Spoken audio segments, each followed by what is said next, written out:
of the Healthcare Board initiative on me personally and professionally has been profound. The skills that I've learned, the exposure that I've had, not only has been impactful for me as a leader, but I think it even strengthened my own confidence and development as a future board member and serving in governance. What motivated me to join the Leverage Network's Healthcare Board Initiative is TLN's strategic focus on improving diversity and inclusion on healthcare boards, and more specifically, their strategic focus to increase the number of African Americans who are sitting on healthcare-related boards.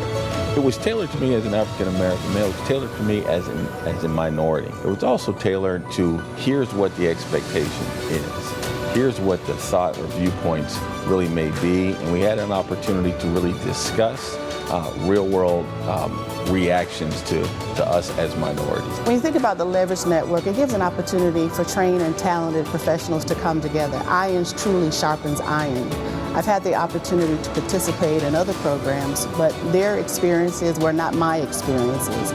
And I believe that through this cohort that I'll have the opportunity to meet and to network with other capable professionals who are willing to make a real measurable difference on corporate governance boards. This one is unique in the sense that it is very targeted. It is targeted by way of industry. It's also targeted by way of focus on minority African-American participation. Yes, I have been involved in others in the past, but this is very strategic, very deliberate, and very focused. The Leverage Network's mission aligns with my goals in healthcare and just in leadership and helping prepare others behind me by absolutely looking at the realities of the roads that we face, hitting them head on, and then preparing you to address those realities, both in an executive role and now through this board initiative, a board governance role. Being a part of this cohort, the leadership that's provided by Tony Waller, that just said, yeah, you can actually be a part of this. You have skills that are valuable. That in itself was powerful, more so than anything.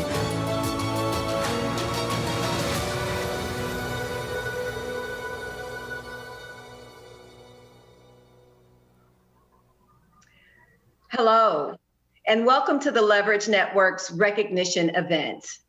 My name is Tony Waller, and I am the president and CEO of the Leverage Network.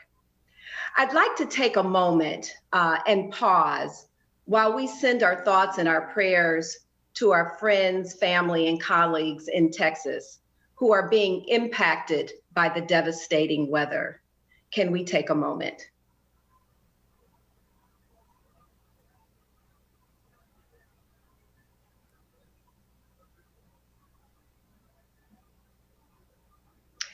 Thank you. Before we delve into the program, I'd like to take a moment to introduce those who are not familiar with the Leverage Network. The Leverage Network is a nonprofit organization whose mission is to increase the representation of Blacks on boards and in senior leadership roles in healthcare. As you can hear from that mission, our focus is very narrow, but that's strategic and it's deliberate. It's intentional because we know two things for sure. We know that the most powerful influence for any organization resides in its board of directors. And in healthcare especially, board decisions directly impact the care of the communities that they serve. We also believe that there is a direct correlation between the lack of Black representation in boardrooms and senior leadership roles of healthcare and the persistent health disparities and inequities that those communities experience. The pandemic of 2020 has certainly demonstrated that to be truth. Despite the fact that we've had a conversation over the last decade about the importance of diversity and inclusion and how it is a business imperative, we've made little to no progress, not just in healthcare, but in other industries as well. In fact, we just completed recent research in conjunction with McGuire Woods and the University of Michigan, where we looked at the top 10 largest healthcare organizations across 4 sectors. And as we looked at those organizations, what we found was not surprising. Across those boardrooms, Blacks only represented 9% of the board seats. And when we delved a little further, of those 40 plus very large healthcare organizations, only 3 of them were led by Black CEOs. And as many of you have heard, Ken Frazier, the CEO of Merck, recently announced his retirement. When Ken retires, there will be 2 Black CEOs of the largest healthcare organizations in this country. So what does that beg to answer? Where is our pipeline? Where is the succession plan for Black leaders to those C-suites and those offices to lead those organizations? We have a lot of work to do. To put action to this decade-old conversation around diversity, I founded the Leverage Network in 2014. And with that, we created the Healthcare Board Initiative Program, which is just one of our cornerstone programs, which is at the core of our mission. Through our Power of 3 program, we prepare, position, and promote Black executives for board and leadership roles in healthcare, creating a robust pipeline of Black excellence. The old adage that we always hear, that we can't find talent, well, guess what? They're here at the Leverage Network. So today, during this celebratory event, we will be honoring Cohort 3, who has just completed the Healthcare Board Initiative Program. We'll be celebrating and honoring them today and introducing to you Cohort 4, who will begin the kickoff of the next Healthcare Board Initiative Program in March. We have planned a very exciting and engaging program for you today. And at the end of the program, we have an amazing and an exciting announcement to make, and you will hear it first. So please stay tuned. At this time, I'd like to introduce you to Coretha Coleman. Coretha is an advisor, she's an executive coach, she's a community advocate, and she has over 40 years of technology experience in Silicon Valley. She takes all of that talent and that skill into the boardrooms of the companies where she's a sitting director. And that boardroom includes the boardroom of the Leverage Network. Here's to our fierce board chair, Coretha Coleman. Thank you, Tony, and congratulations to all of you. I have the pleasure of introducing Dr. Tony Coles this afternoon. You have his full bio, but I want to add that besides being all the things you can read about him, I have to start by calling Tony a colleague and a dear friend. He's an entrepreneur, an executive statesman, a public health advocate. He's co-founder of the Black Economic Alliance, an organization near and dear to my heart, one of the most important, I think, organizations to strategically impact the issues of equity regarding work, wages, and wealth in the Black community.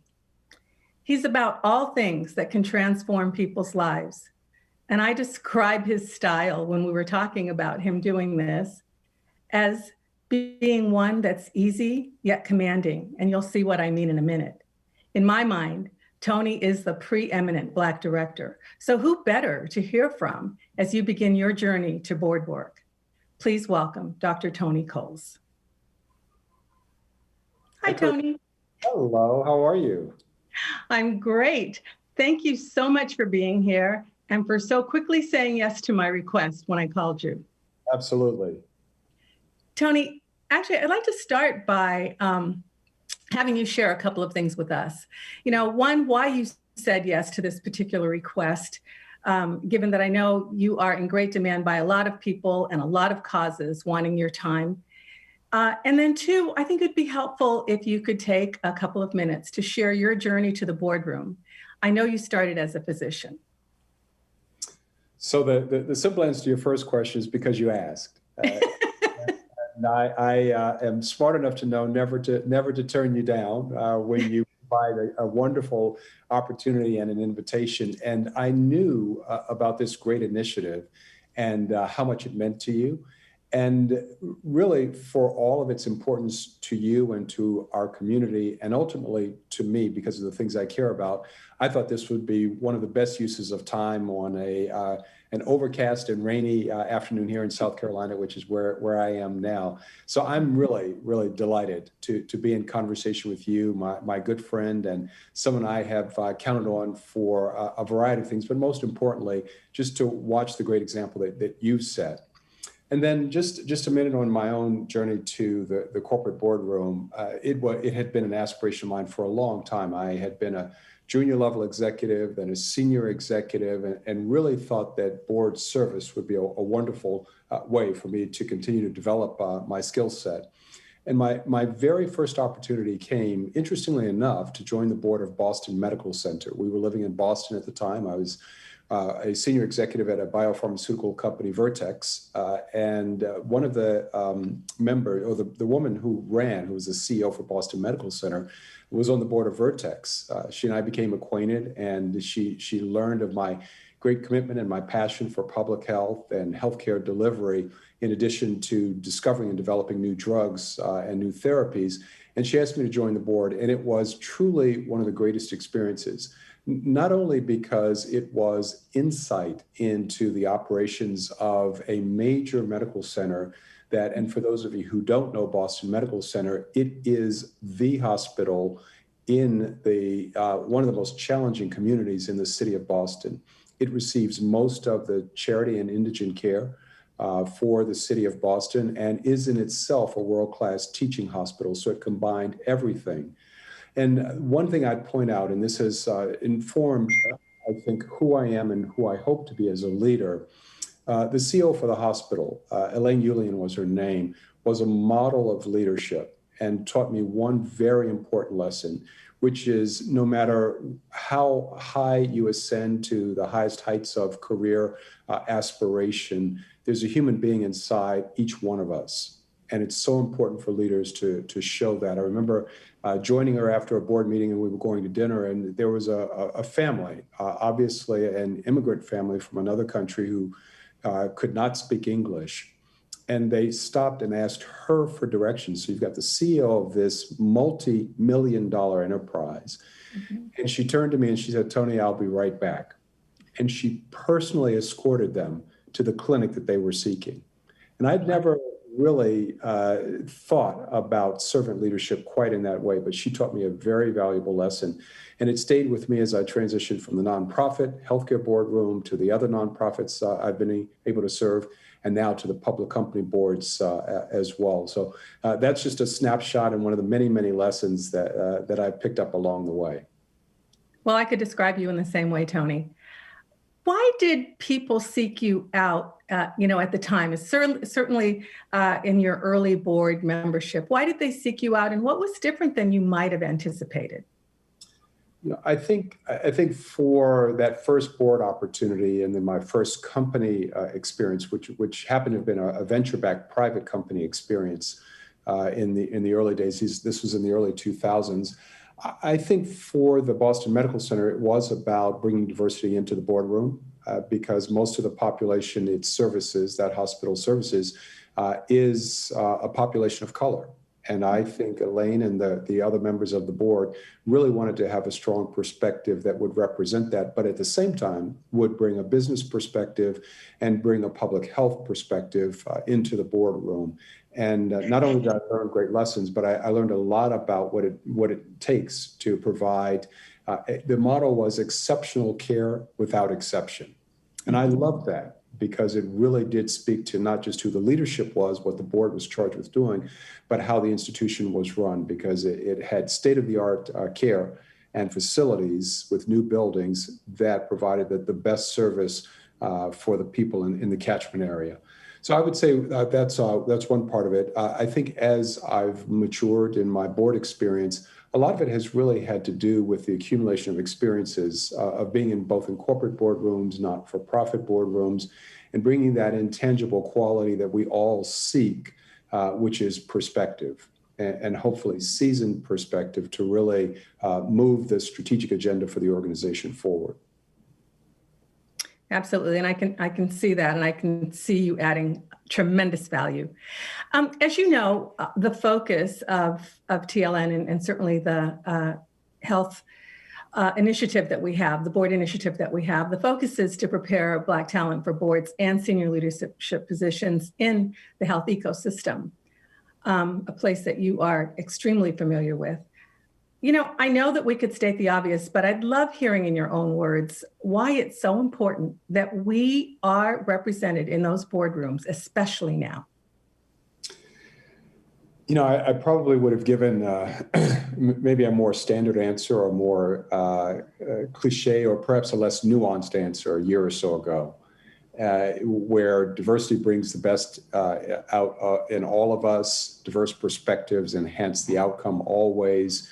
Different voices representing different points of view will get a better product. And, you know, in the 30 or 40 years, this topic has been studied both in the corporate boardrooms as well as the C-suites.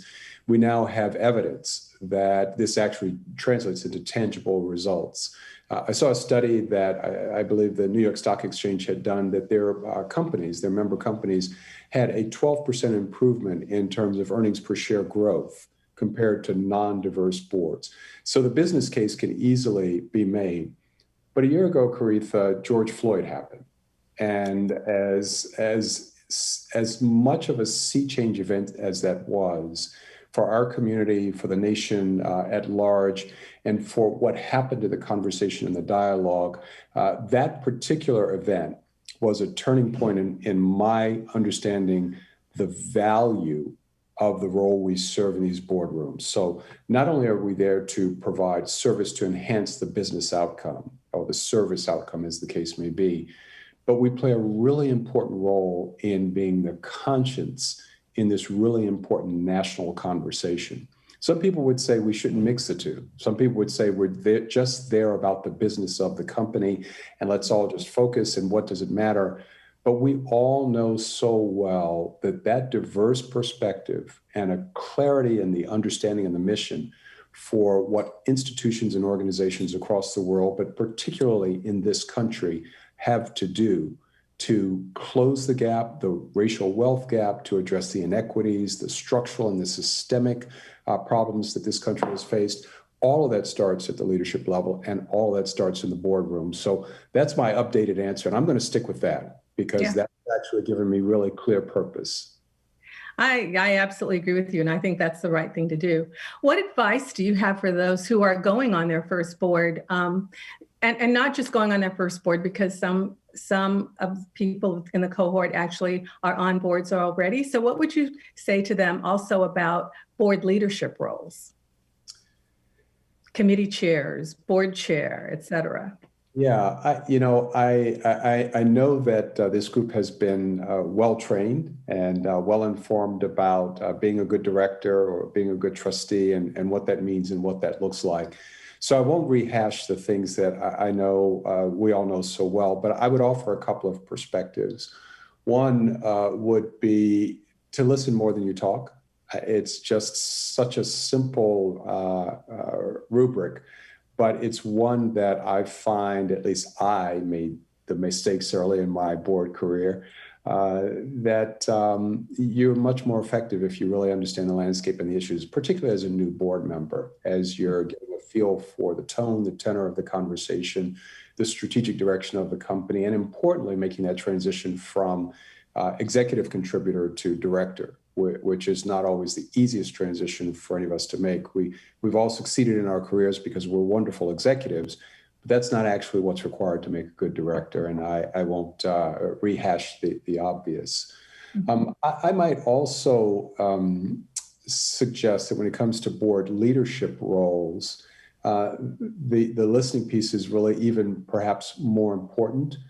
My experience suggests that, and I chair the compensation committee for McKesson, and one of the things that great experience has taught me is it's really the chair's role to listen as carefully as possible, gain the consensus of the committee members, and by injecting his or her own point of view gingerly, really work to find the best outcome for the topic at hand. It is not about chair's prerogative always. And I think that's something that can be very confusing because we reach these vaunted levels of committee and board leadership, We think that we have made it, we're in the catbird seat, but in fact, it's quite the obvious. And I'll go back to something that I said about my great friend Elaine Julian, where this notion of service leadership becomes even more important because we are truly there to serve the shareholders of the company or the trustees and the fiduciary duties for the enterprise, as well as the management team. And this notion of service leadership really gets tested. You know, Tony, since you opened the door to this by mentioning yourself, I would love to know, if you think back, what's one mistake that you made as a newly minted board member? I think, honestly, this is a really candid moment, but I think thinking that I knew more than I actually did, to be honest. You finally make it into the boardroom. You think you at least have it in your area of experience or expertise, some knowledge, some achievement, some experience. And then you recognize that as you look around the table, there are diverse experiences, just as strong, if not stronger in some instances, as the ones that you can bring to the table. And a wise person once told me in a group setting, and this will go back to my comment about board leadership, he said something that I found really helpful. It was meant to be given in the context of executive coaching. But he said he always prefers to be the last person to speak.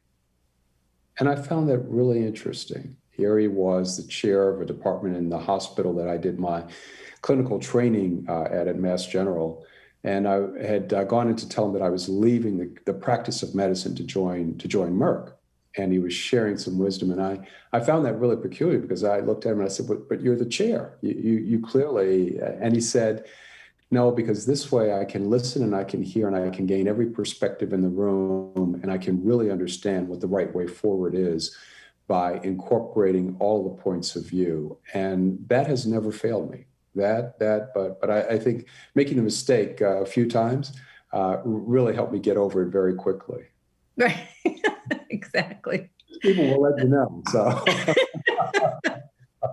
So I know, every time I read something about you, I learn something new. So I know that, you've had experiences in your youth in finding your voice as you're growing up in the church. And I'm just wondering, how did you, because I think about me, right, on a board, how did you find your voice as a Black board director in the boardroom? How did you find your voice? And what would you say perhaps was the most difficult conversation, in which you had to use it? I think it's a great question, Caritha. Both parts of it. I think I found my voice by really understanding what I was there to do, and let me unpack that a little bit. At the end of the day, it really is about, boards really only do a handful of things, right? They approve budgets and set strategy. They hire CEOs and they fire CEOs. And they provide a fiduciary oversight duty for the stakeholders that they're responsible to. So there aren't very many things. And if you whittle down the number of things that boards really are supposed to do, you can pretty easily and quickly find your lane. And if you are finding an effective way to speak to an issue in any of those three areas, with the constituency or the stakeholders in mind, I think you can actually get to a good place. And that is how I actually practiced and found my voice. You can tell that from my earlier comments that I think the fewer words you say, the better, and the more impactful you are, because when you have something to say, people will stop and listen, because it would be rare to offer a point of view, and so it must be meaningful when you do. So I'm going to ponder that as we go on in our conversation, because I may want to come back to that as come. But I would say that the most challenging conversations, the most difficult instances, have had less to do with the business directly, because either the earnings are growing or they're not. Either someone needs to be fired on the executive team or not.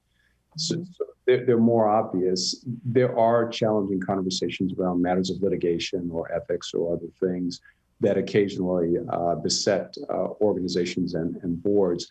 But I think the most challenging conversations have been the ones around race and the ones around diversity, because there has been a perspective, and I've been doing this almost 20 years, there has been a perspective where many of those issues really, they weren't relevant, or we can't find, I think Tony made this point in her comment, we can't find the talent, or what do you want us to do? We've promoted this person, and those conversations can, I think, be frustrating, because then the director is left to ponder, well, how far do you push this? Right. But I think selectively making the point, and interestingly enough, the horrific death of George Floyd has made this a lot easier. It's really quite interesting what has happened, because in one case, and I won't name the case, I had a great conversation with the CEO of the organization where I'm on the board, and I described to him what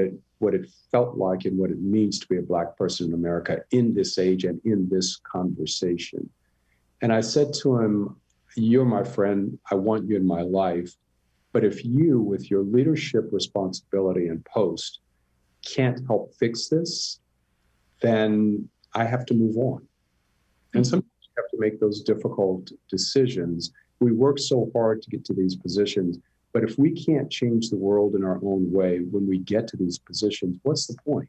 We're only servicing and serving ourselves. And while that's laudable in many ways, we've got a responsibility, at least I do, the way I grew up with the notion of service leadership, we have a responsibility to a much higher purpose and calling.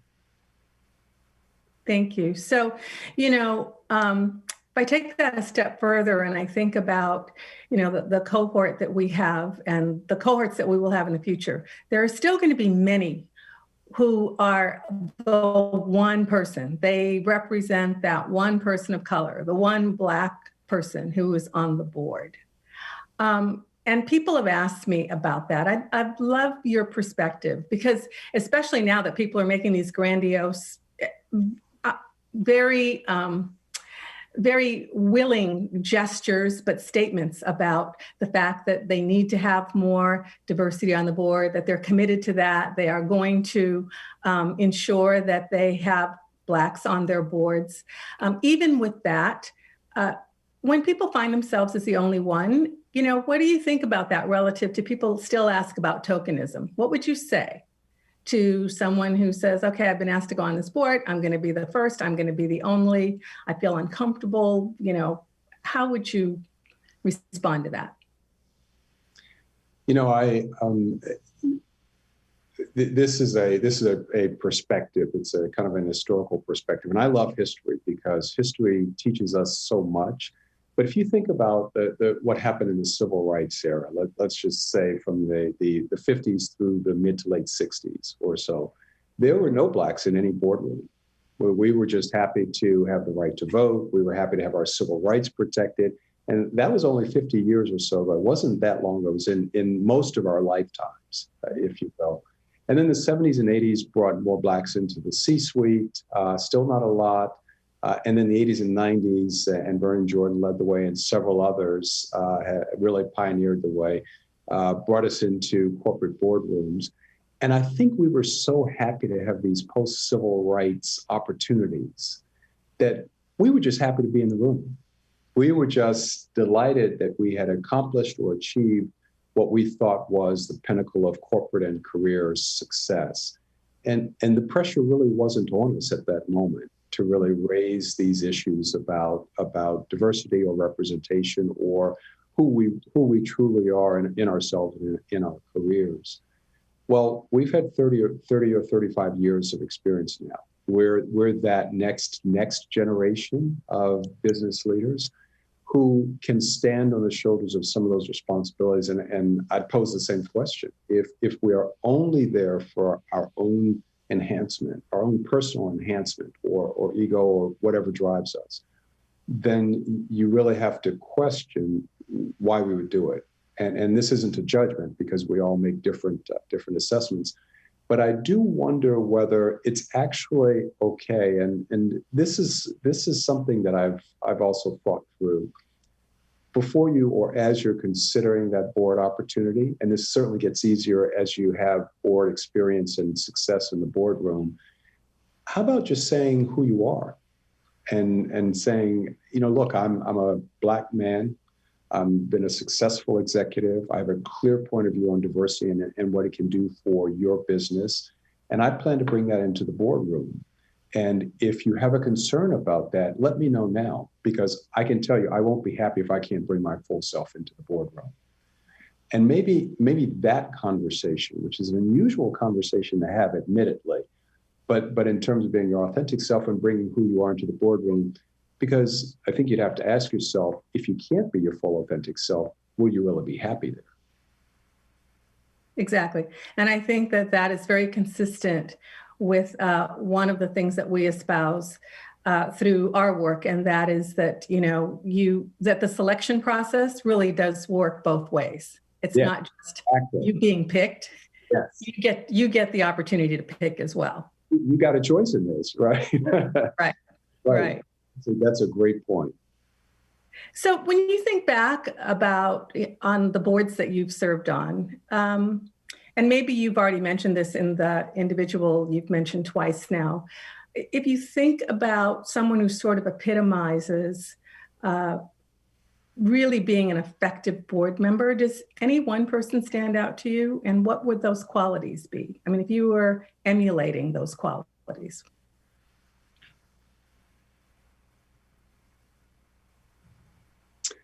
This is there's a person who has been consistently impactful in my life, and he was actually he's still living, and he was actually the person. Tony mentioned Ken Frazier, and I'll bring Ken into this conversation as well.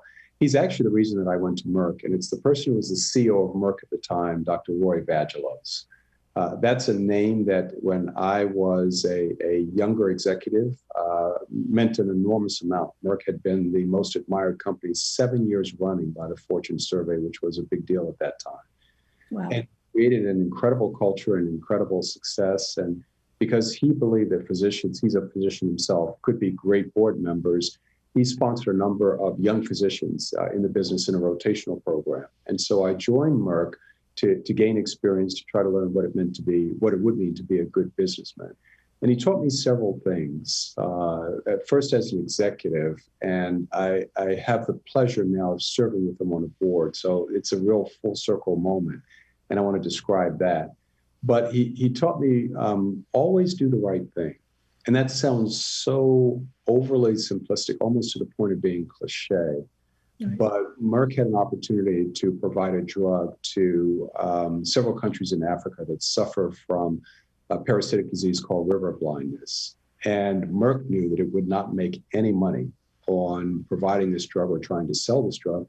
So he gave it away. Yeah. Because it was most important to help and to transform the lives of the people who might benefit from it. He was one of the first people to put a person of color on a Fortune 50 corporate board.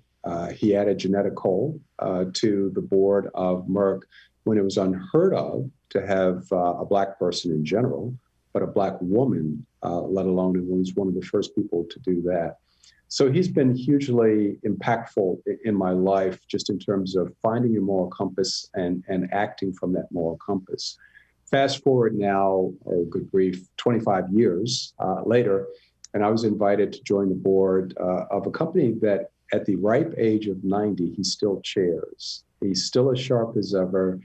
And I think the decorum with which he conducts himself, the incisiveness, even at this age, and the way in which he really gets to the heart of the matter suggests that that's really what being a good executive or a good director is all about.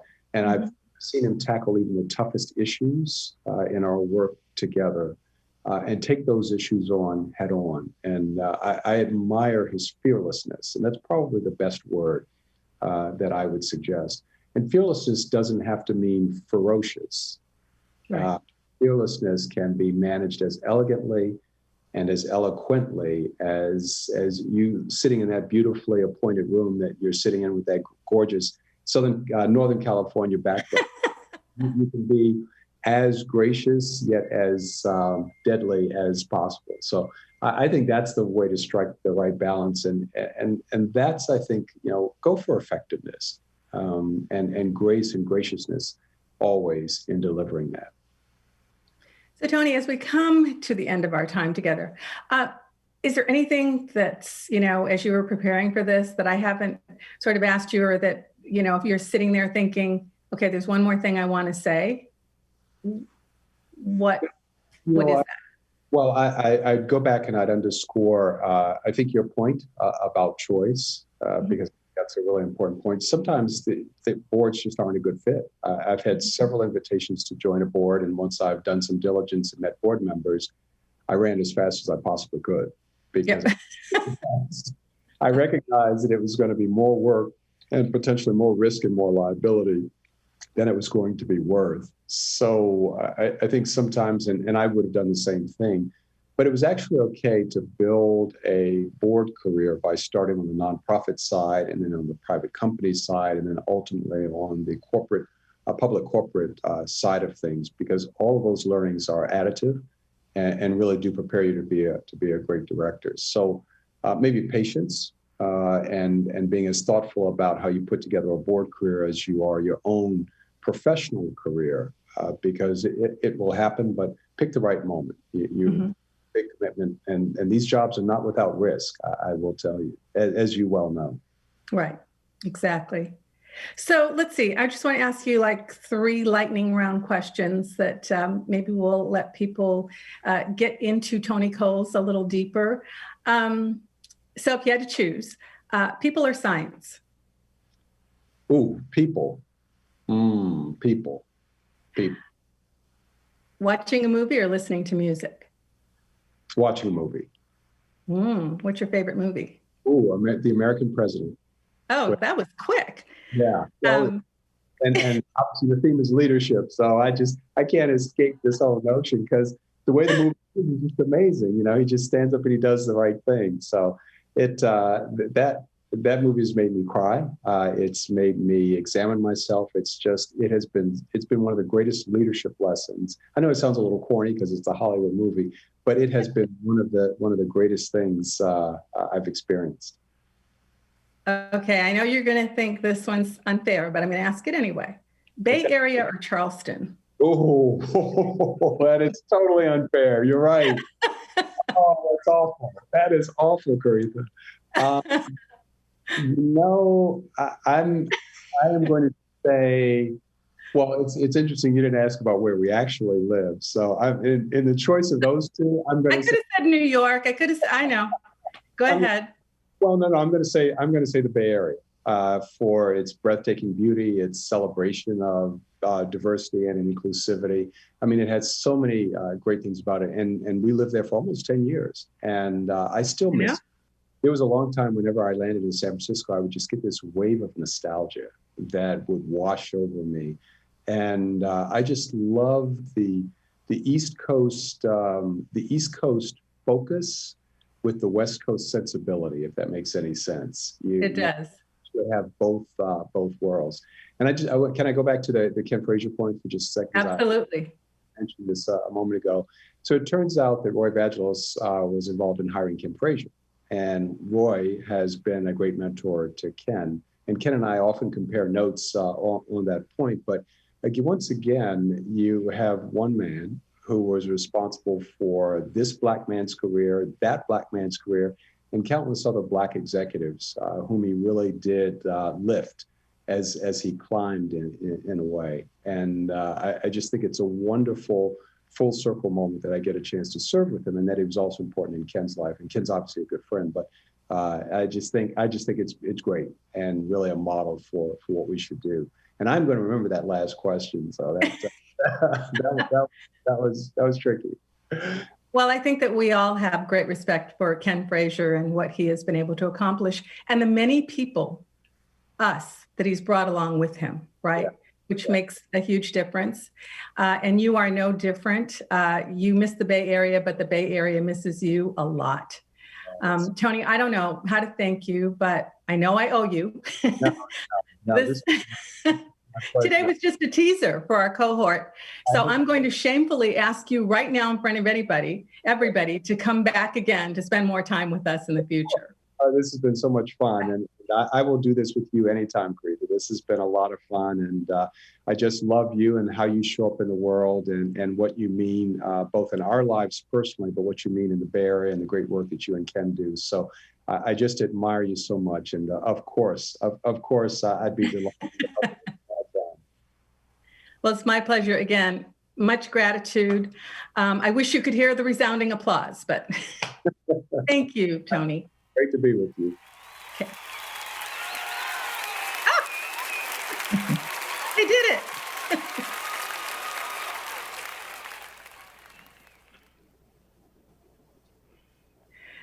Okay, well, again, that was breathtaking and overwhelming in so many good ways. But now, if you're still questioning the importance of your presence in the boardrooms across the country, take a look at this and try to imagine how and where you'd like to make a difference. Picture the impact you can have on health outcomes for all by changing the narrative for our community, and take it a step further and imagine the power and the influence we can have collectively. Thank you to our sponsor, E&Y, for this message. 2020 was a year of unprecedented challenges for people and organizations, and the role of the board of directors has intensified. In 2021, boards will face an acceleration of existing challenges. To create long-term value, they will sharpen their focus on overseeing an agile strategy that addresses all stakeholders for the now, next, and beyond. In the face of ongoing uncertainty and emerging risks, boards will encourage more extreme scenario planning and stress testing, while prioritizing enterprise-wide resiliency to weather future disruptions and enable growth. How, when, and where work gets done will continue to transform in 2021, and boards will broaden their remit to include strategic workforce issues, while leading on diversity, equity, and inclusion. The shape of business value continues to change, and more attention is being paid to environmental and social matters. As a result, more boards will embrace ESG as a business imperative. In meeting these challenges, boards will continue to reassess their own composition and how they effectively govern for the future. Find out what boards will be focused on in 2021.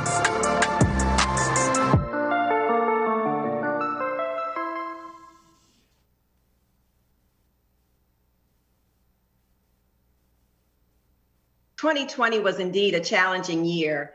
And as like every other company across the country, we too at the Leverage Network had to adapt to a new environment. And so we had to pivot how we normally do business. And this next clip will give you a glimpse inside of how we ran the Healthcare Board Initiative program and made it happen despite the obstacles.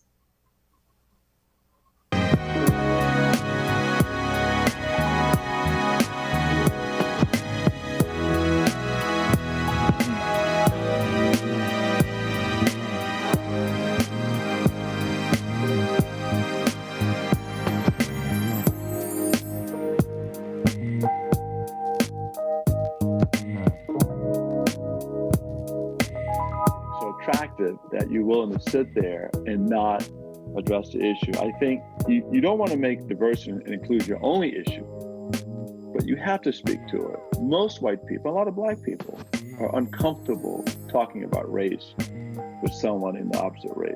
You know? I had made a decision that I wanted to try and make board service a focal point for this period of active retirement. And so one of the pieces of advice that I had received was that if you want to be on a public company board, you need to find a way to heighten your profile so that you meet as many people as possible who are in those conversations that are influencing how board appointments are being made. Where in the board resume or bio, you really want to talk about your first is your skill sets. what are your strengths, as it relates to what you have to offer board. And then I think too, it's what are those experiences and skill sets that translate into the boardroom?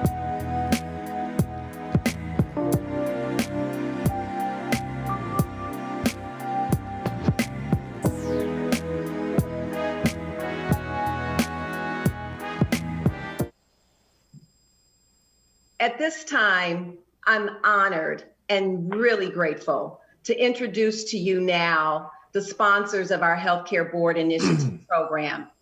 Billy Dexter from Heidrick & Struggles and Dan Clifford from EY, Center for Board Matters. Welcome, guys. Well, Tony, thank you very much for having us to participate in this. I'd have to say following Tony Coles is, that's a challenge because he is so inspirational. Absolutely. Just really gave me a lot of energy around continuing this work. And to have leaders like him is such a pleasure. I just want to say thank you for having Heidrick & Struggles participate in the Leverage Network and the Healthcare Board Initiative. As you know, our firm has been a huge supporter of board diversity over the years. And I remember 7-8 years ago, our first conversation talking to you about what you wanted to do with this. And you were very deliberate and intentional about creating this initiative. And we were right there from the beginning. So I'm proud of you, Tony. I'm proud of what you've done with the Healthcare Board Initiative. And even so, when, as we all know, the winds have changed around board diversity. When we were starting this conversation 6 or 7 years ago, we had to, beg companies to consider board diverse candidates.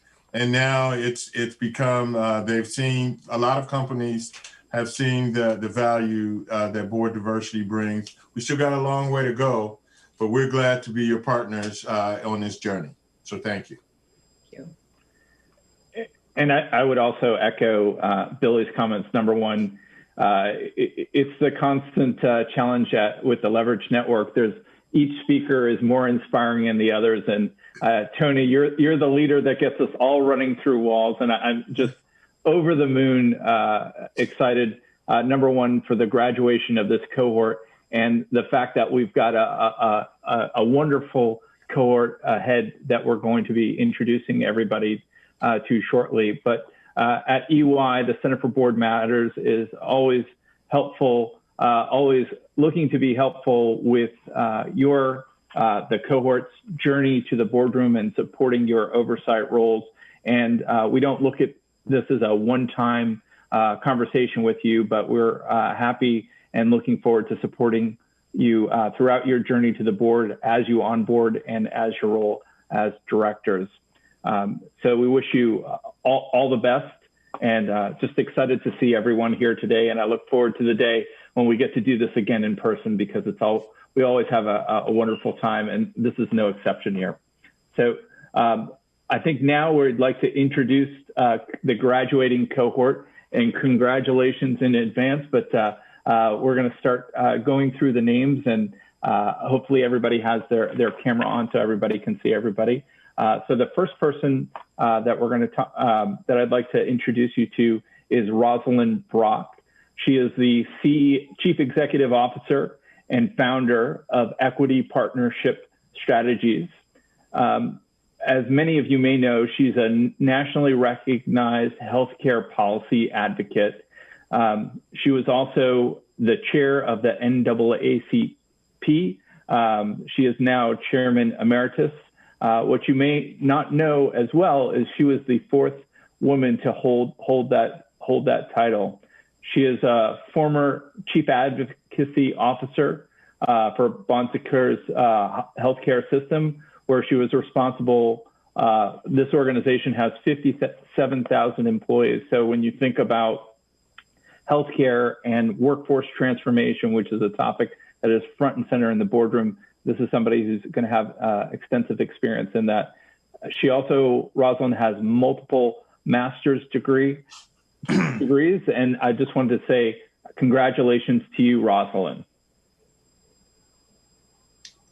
Great. I think next up is Eva Chase. Eva is the Chief Marketing Officer at Production Partners, Inc., where she has served in diverse governance and functional leadership positions in the healthcare industry for more than 30 years. In all of these positions, her role has been to build trust, strengthen brands, and empower corporations to engage with the stakeholders they want to influence, often in times of transformation or crisis. As a member of the executive leadership teams reporting directly to CEOs and corporate boards, Eva brings in an insider's perspective on the inner workings of corporate governance, creating shareholder value and goodwill, and making sound legal, ethical, and financial decisions.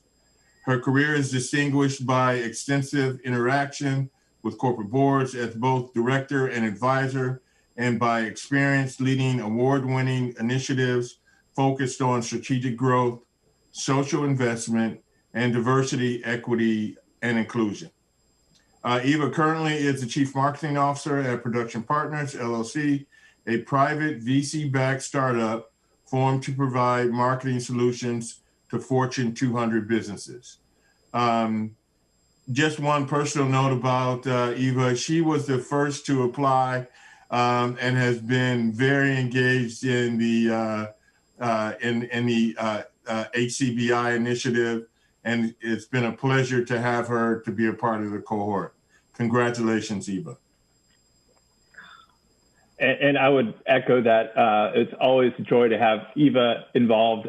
Always gave us lots of good questions, Billy, at all our sessions, and always ready to go, and appreciate that. That energy was infectious to everyone in the cohort. Next, I'd like to introduce Ishmael Cooper. Ish is the CIO of Nordson Corporation. He was newly appointed there. He has a long 20-year history in IT. He's been CIO in many organizations. He's been awarded as CIO of the Year. And in addition to his deep technology expertise, he also understands that people strategy drives the business strategy. And I think part of the key to his success is making sure that he's got the right people in place for the technology to succeed and to enable the business. Additionally, Ish has played a large role in digital transformation, so much so that at his past company, Livanova, he was able to help them double growth by transforming their technology. Ish, very excited for you to complete this cohort, and because you're an EY client and have been an EY client, and that's how I first got to know you, I'm so excited that we were able to introduce you to this wonderful program and for you to graduate here and onto the boardroom. Great. Next cohort member I'd like to introduce is Dr. Ronald Copeland. Dr. Copeland is the Senior Vice President of National Equity, Inclusion, and Diversity Strategy and Policy, and Chief Equity, Inclusion, and Diversity Officer for Kaiser Permanente. Now that's a title for you. Through multiple collaborations, he leads Kaiser's strategic vision for equity, inclusion, and diversity, and has successfully implemented to drive strategic business and mission outcomes, and to empower communities that Kaiser serves. A recently retired board certified general surgeon, Dr. Copeland joined Kaiser Permanente in 1988 after a 6-year honorable tour of duty in the United States Air Force Medical Corps. Dr. Copeland served as President and Executive Medical Director of the Ohio Permanente Medical Group prior to assuming his current role in 2012. I know Dr. Copeland personally, and we're both members of the Executive Leadership Council, and very excited for him. And I know he will be on several boards very soon. So congratulations, Dr. Copeland. I'd now like to introduce you to Karen Johnson, who is the medical officer for Centene Corporation. And many of you may not be aware, we often in the HcBI cohort, when putting together board materials, we talk about the scale and scope of responsibility. And Karen is responsible for $2.7 billion worth of revenue. So that P&L responsibility is there. But many of you on the line know Karen for her 30 years of experience as a healthcare change agent who has, as mentioned, has had P&L responsibility in the healthcare space. One of the important things in looking at Karen's background that I definitely wanted to highlight is not only has she driven growth, but she's driven growth while improving healthcare outcomes for vulnerable populations. And so I think that it is just absolutely tremendous. In addition, she's also a lawyer and has deep understanding of the regulatory and governance situation. She also has multiple masters. Congratulations, Karen.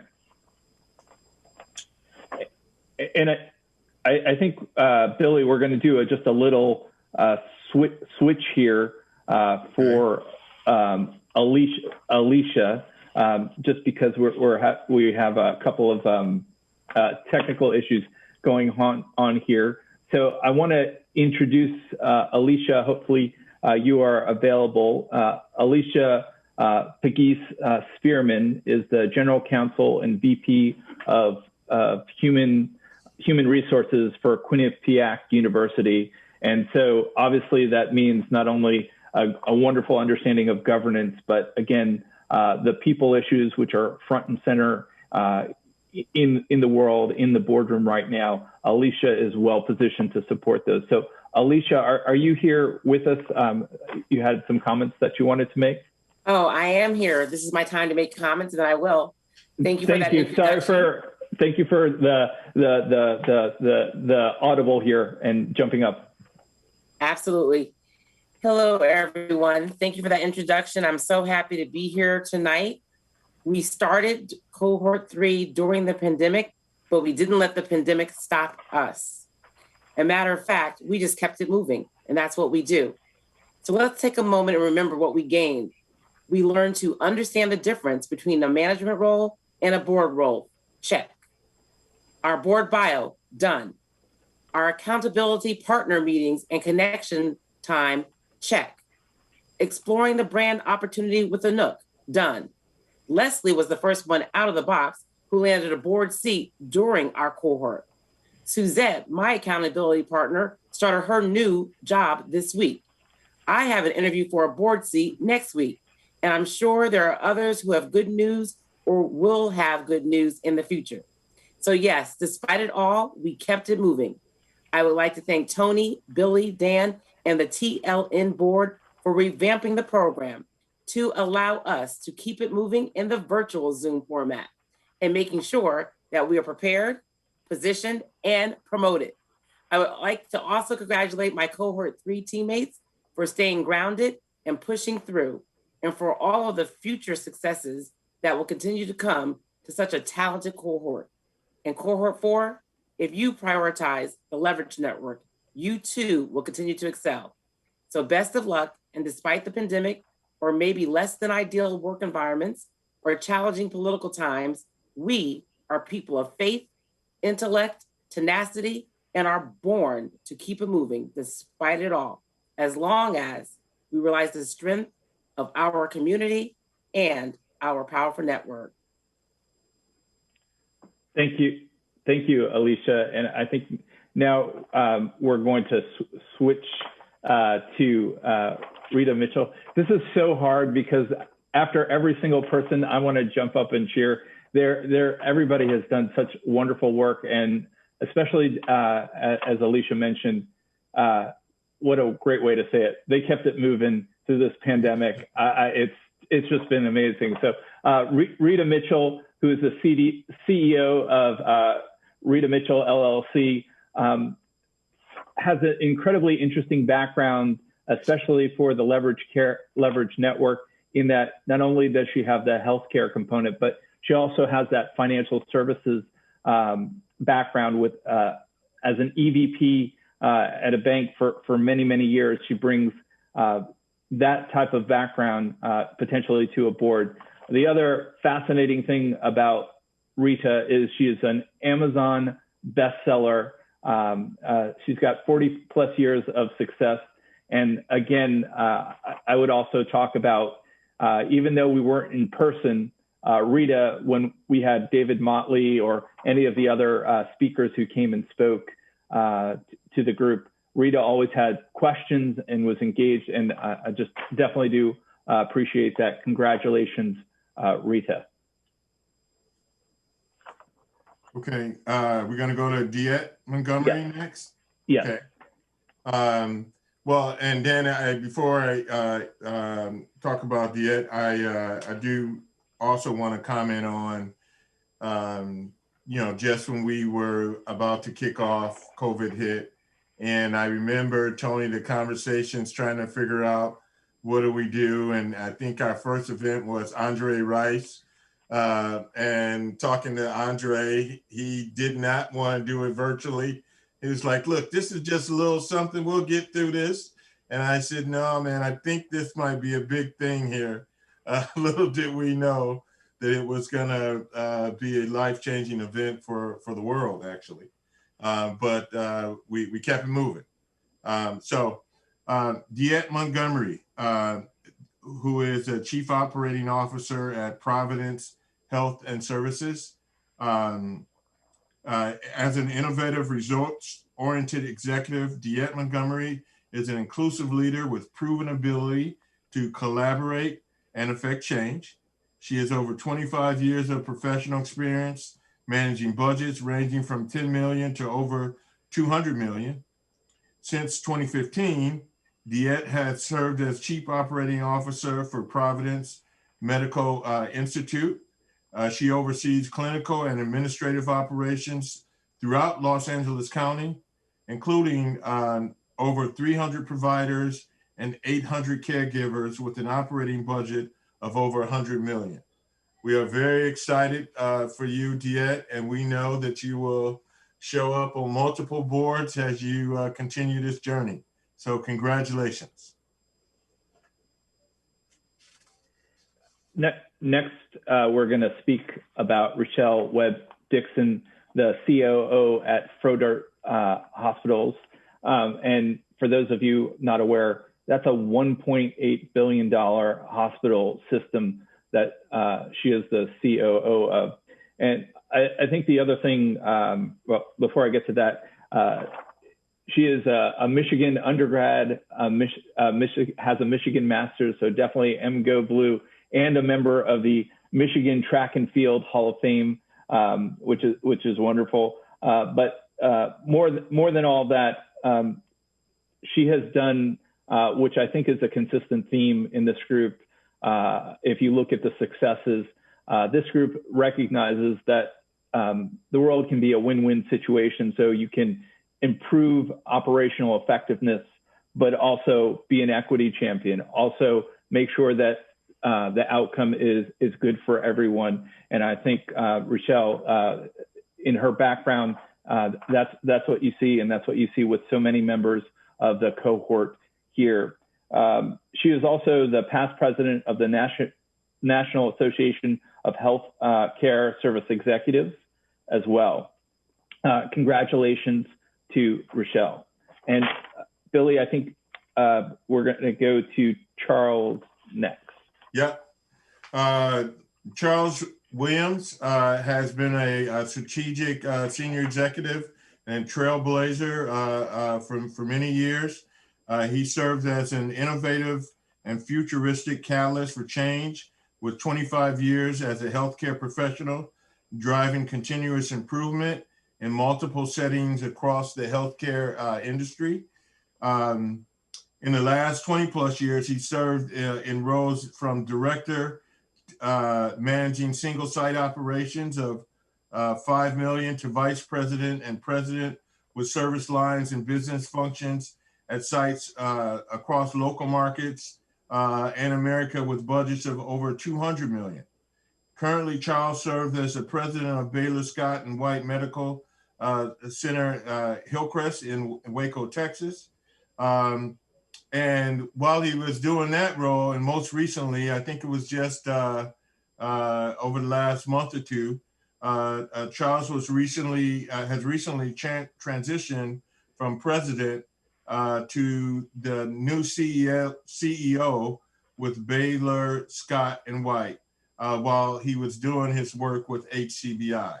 So congratulations, Charles. We're very proud of you, and we hope to see you on the board very soon. Congratulations. Leslie Weiss is a principal consultant at Evidence Matters, and she has a 25-year history of helping to transform healthcare at a very rapid pace. She has deep experience in multiple components of the healthcare space, in the pharma space, med tech, and the payer space. In 2020, she was appointed to the board of OrthoCell, a public company, an Australian-based public company, and she's also been appointed to Tricycle Data, which is a private company. Congratulations to you, Leslie. And I think during our sessions, as becoming more and more familiar with the cohorts as we move along here, your experience of going through the process, the interview process, the appointment, the onboarding process was helpful to the entire cohort. And as somebody who's participated in a lot of those events, it was useful and helpful as well to the EY Center for Board Matters. Congratulations, Leslie. So excited for you and looking forward to seeing how you grow your board portfolio. Great. I think we're going to go to Dr. Suzette McKinney now. Okay, so she's on. All right, so Dr. Suzette McKinney is a public health expert, medical executive, thought leader, strategic thinker, and nationally recognized expert in emergency preparedness and response. Her unique and varied skill sets include strategy development, operations planning, and community empowerment. She is an emerging thought leader on qualified opportunity zone development and COVID-19. She impacts the healthcare, real estate, and the economy here in Chicago. As the CEO of the Illinois Medical District, Dr. McKinney operates a 24/7, 365 environment that includes 560 acres of medical research facility, labs, a biotech business incubator, universities, raw land, real estate and development areas, 4 hospitals, and more than 40 healthcare related facilities. Okay, so during this last year, she has been right in the center of everything. As a fellow Chicagoan, I root for her because I know she was making sure that we were taken care of. And during that time, she also took on a new job where she is now the principal and director of life sciences for Sterling Bay, where she will be helping them to create their life sciences practice. During the last few years, she has led Chicago's operational preparedness around COVID-19. And she was appointed to that role by Governor Pritzker. So I know Dr. Suzette personally, and she is a mover and shaker, and I just can't wait to see what happens for her next. Matter of fact, let's hear directly from her. Suzette, can you tell us a little bit about your experience with HcBI? Is she on?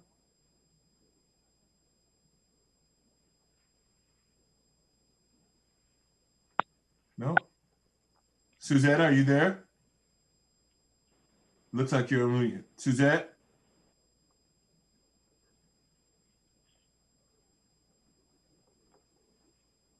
Okay. Doesn't look like she's got a bad connection. She's on the phone, bad connection. So you guys know about Dr. Suzette McKinney. Maybe we'll be able to hear from her a little later. But Dan, I'll pass it back to you. I think you're up with Allison. Oh, Young. there we go. Okay. Allison Young, President and CEO, United Healthcare, Louisiana Community Health Plan. Allison Young is a health payer CEO looking to transition to a corporate board. Allison brings skills in executive management, change leadership, large IT system implementation, IT infrastructure, IT applications development, and Lean Six Sigma.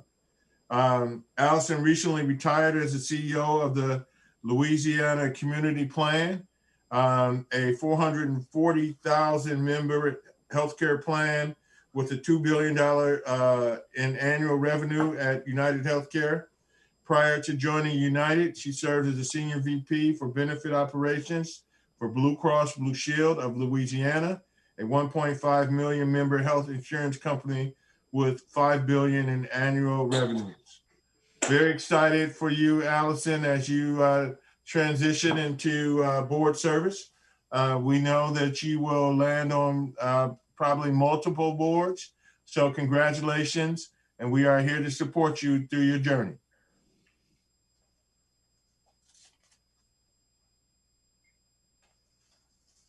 Okay, Dan, who Pamela Sutton-Wallace is up next. That's you again. Okay. Pamela is a senior VP and regional chief operating officer at New York Presbyterian.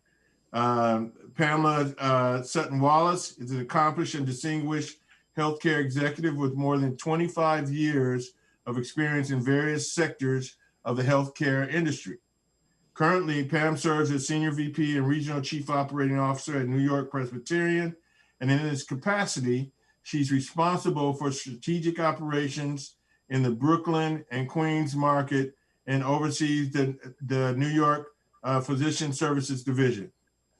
Prior to her appointment at NYP, Pam served as Chief Executive Officer for the University of Virginia UVA Medical Center in Charlottesville, Virginia from 2014 to 2020, overseeing a $2.2 billion budget. She strategically led UVA Health in receiving several national recognitions in quality, safety, patient experience, and team member engagement. Do we have Pam on the line? Can we hear from Pam in her own words about her experience with HcBI? Pam? Wonderful. Thank you so much, Billy, and good evening to everyone. On behalf of Cohort 3, I want to first thank you, Tony Waller, for your extraordinary leadership of the Leverage Network, to our board, who has been invaluable in providing wonderful contacts and speakers through this extraordinary program, and finally to our sponsors, EY and Hendrick & Struggles. It's been just an extraordinary experience for all of us. And I think I speak for the team when I say we all came here with our own incredible experience, whether it was changing our own organizations, advocating for our communities, delivering healthcare outcomes to the communities that we serve. But we all did that within the industry that we know and that we know well. I think, like me, we were very intentional about participating in the Healthcare Board Initiative because we wanted the opportunity to change the health and well-being of our communities at a larger scale through board service.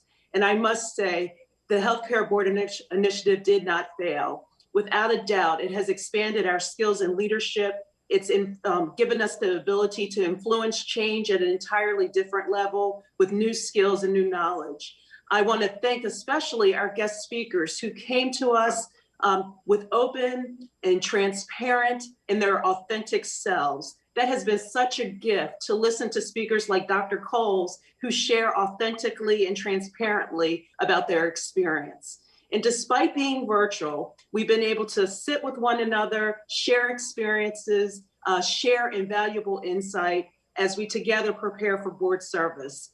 I found the board branding session particularly helpful, especially as social media and searching the internet for who we are becomes all the more important as we search out board opportunities in developing our board brand.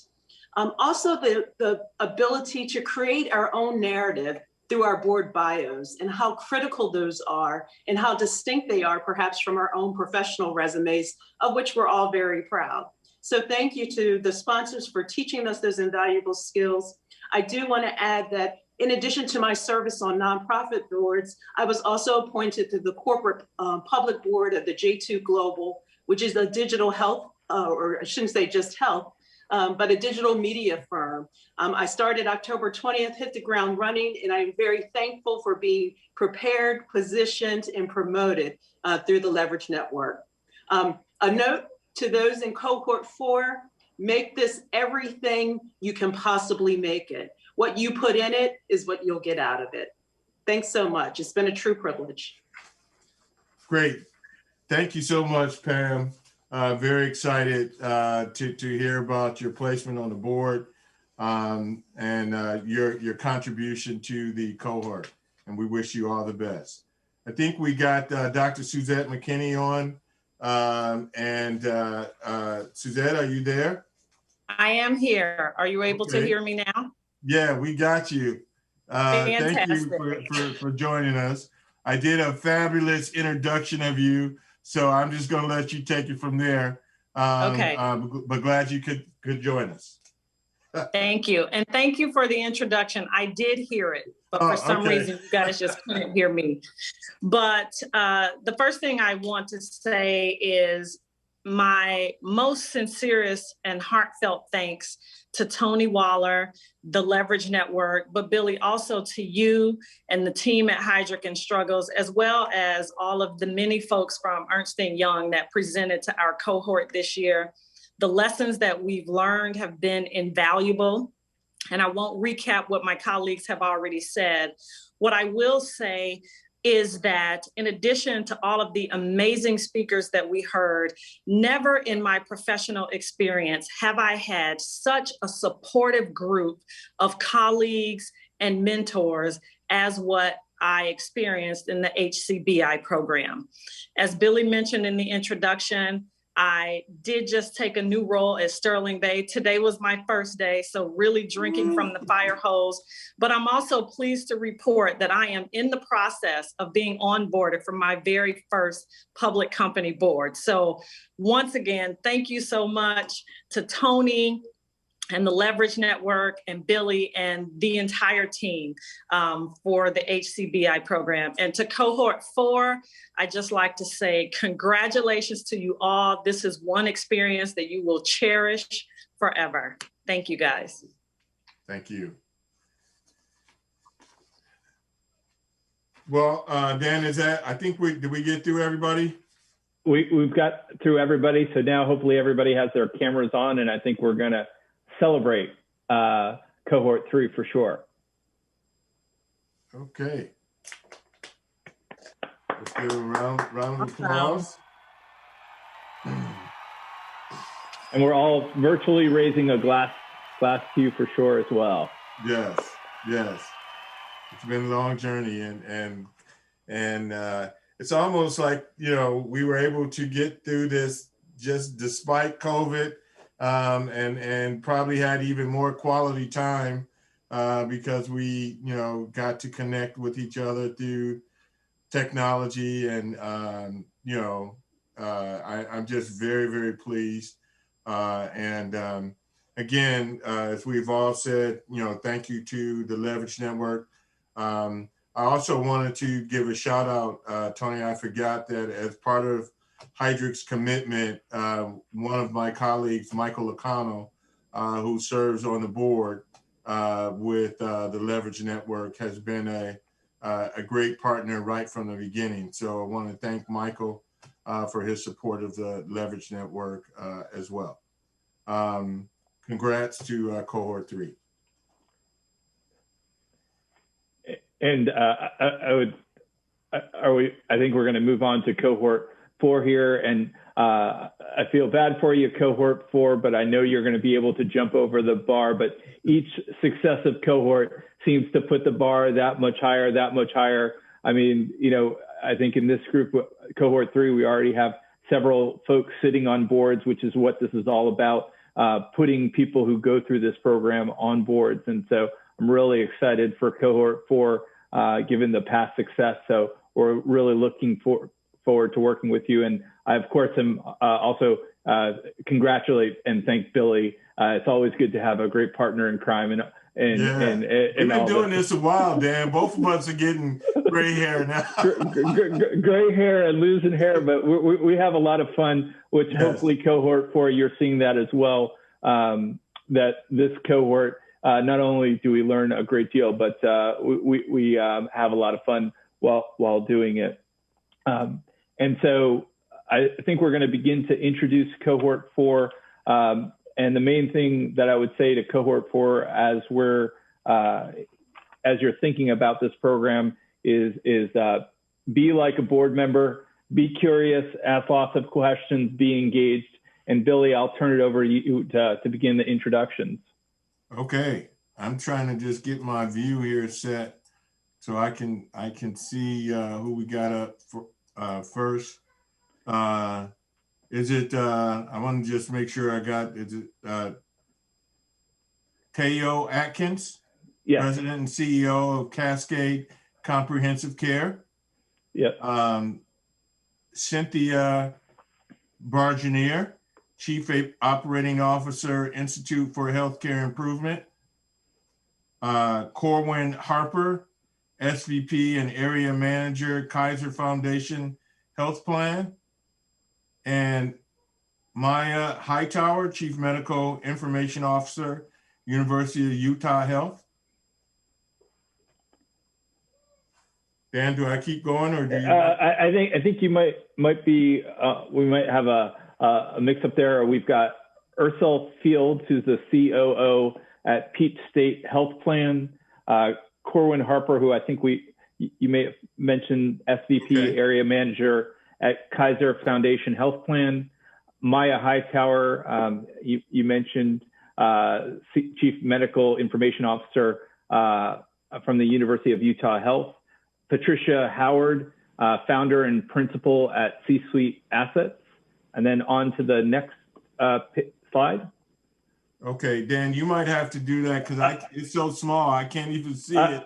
I got it. This is how we roll. Right. Donna Hughes, Chief People Officer at Emblem Health. Nolan Joyner, Executive Partner at Dell Technologies Healthcare Vertical.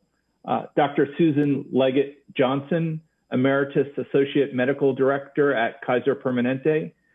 Wade Rakes, President and CEO, Peach State Health Plan, Centene Corporation. Next slide. Okuri Ramsey, VP of Sarbanes-Oxley at Kaiser Permanente.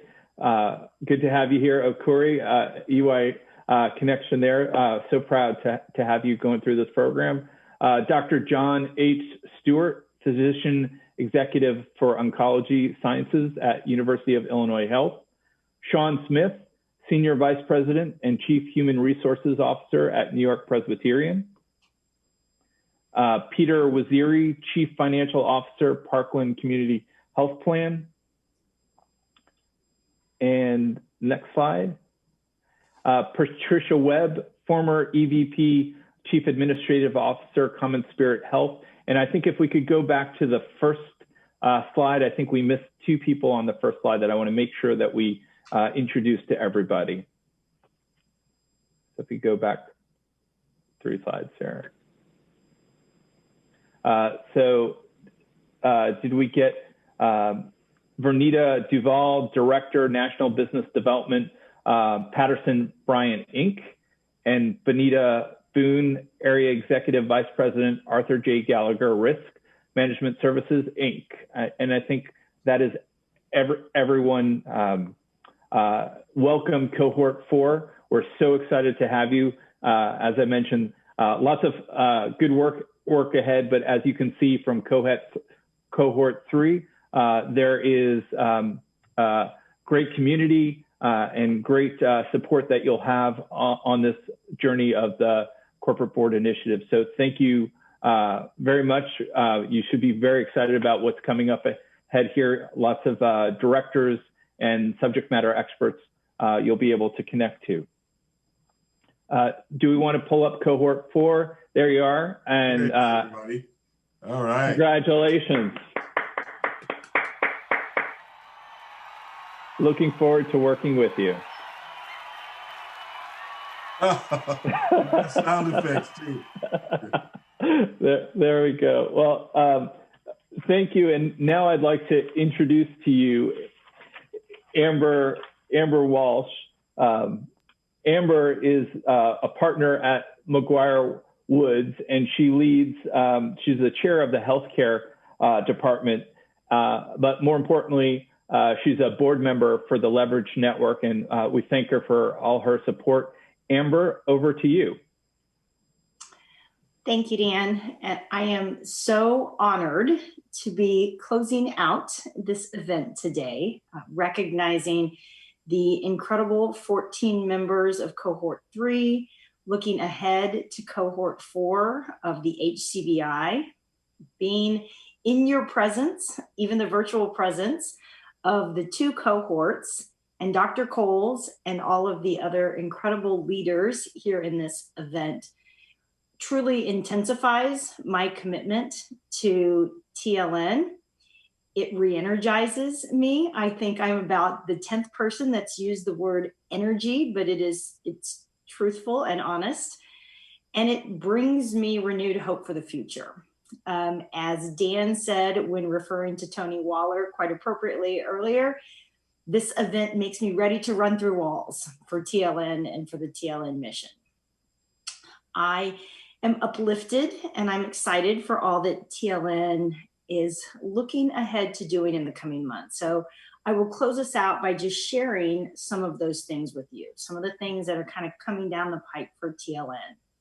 First and foremost, the biggest cohort that we've ever had in the HcBI is Cohort 4.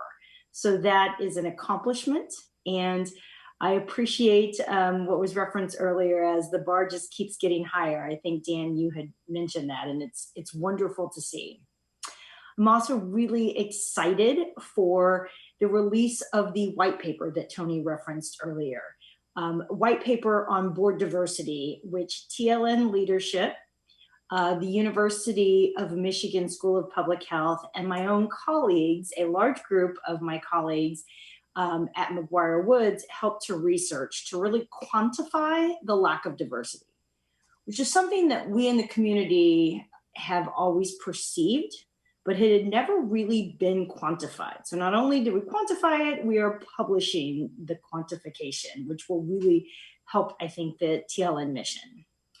I am excited to see the TLN membership growing and enriching, and in and of itself, the membership getting more diverse. So I will pause to put in the plug here for TLN membership. If you're not a member, or those who may be watching this, you can certainly get information from any board member, Tony, or on our website, theleveragenetworkinc.com. I'm excited for improvement and evolution of our events, including this one. So this is my chance to plug, if you can give us feedback on the app that you used to register for the event, that would be really helpful. Guidebook is the app. What I'm really excited about, and I am so honored that Tony is allowing me to make this public announcement, is something that Tony and lots of her support system at TLN put together, is a new partnership with EDN. So EDN is the Equilar Diversity Network.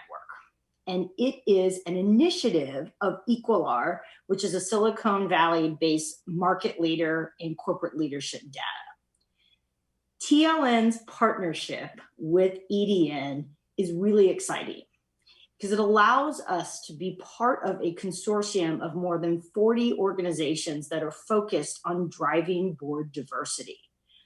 It is an additional opportunity for us to follow the 3 Ps, to prepare, position, and promote. It really hits that last, the promote, to make sure that TLN members and primarily cohorts are featured and have access to this additional way of accessing board seats and board opportunities. So I'm very excited about that.